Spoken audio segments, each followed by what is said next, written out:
So guys, for the first step, you want to go into your BIOS. You could restart your computer and then press either delete or F12 depending on your motherboard, or it might be a different key to then go into your BIOS. Or you can go to search and type in reset this PC, click on it, and then click on restart now, and then click on restart now again. Wait for this to load, which will now take us to here. Now once we're here, you want to select troubleshoot, advanced options, and then UEFI firmware settings, and then click on restart. It's now going to take us into our BIOS. And then once you're on our BIOS, you want to enable Intel virtualization technology, VTD and VTX. It's going to look different for everyone because we're all using different motherboards, but on my BIOS, I need to go to the advanced tab.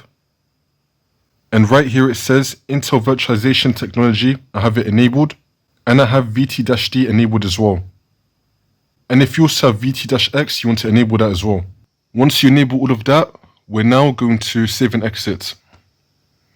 Save changes, and then confirm. It's going to take you back into Windows, and then the problem should be fixed.